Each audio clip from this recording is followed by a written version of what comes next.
Pagmamahal sa wika ni Jenny Rina. Wika ang dahilan ng pagkakaintindihan. Pero bakit din natin kaya ipaglaban? Nakakalungkot lang isipin na ang ating wikang kinagisnan ay hindi na natin alam. Kabataan. Kabataan ang pag-asa ng bayan. Pero ngayon, ang kabataan ang mismong nag-uumpisa. Nag-uumpisa kung bakit unti-unti nawawala ang ating wika. Mas gusto na natin bigkasin ang mga salitang sana all, salamat, thank you, na imbis salamat. Bakit hinahangaan natin ang mga Koreano? Dahil puso at astig pakinggan?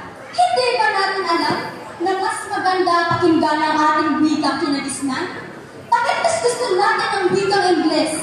Para matalino kung tignan. Hindi basihan ng katalinuhan sa kung paano makagaling magsalita ng Ingles. Dahil ang totoong matalino ay alam ang wikang Pilipino. Wikang Pilipino, pinagtanggol ng ating bayan, pinagtanggol sa mga nang-aapi. Pero bakit din natin kayang ipagtanggol sa mga nakakarami? Yan ang hirap sa atin eh. Hindi tayo makontento sa kung anong meron tayo. Hindi tayo makontento sa kung anong merong wika tayo.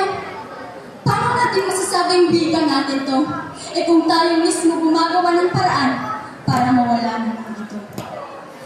Imulat na natin ang ating mga mata. Hindi ba tayo nagtataka na unti-unting nawawala at napapalitan ng mga wikang banyaga? Mas gusto ba natin itong mawala? O mas dapat natin ipaglaban dahil wika natin to? Sana naman, kung gano'n mo ipinaglaban ng isang tao, gano'n mo rin ipaglaban ng wikang Pilipino. Sana naman, kung gano'n mo minahal ang isang tao, gano'n mo rin mahalin ng wikang Pilipino. Huwag tayong magpapa-impluwensya sa mga dayuhan. Huwag natin hintayin mawala ang ating wika bago natin malaman ang kanyang halaga. Lagi natin tatandaan na nasa huli ang pagsisisi. Kapag ganyan ka, pahalagahan mo na. Hindi yung huli na bago mo pa malaman ang halaga ng ating wika.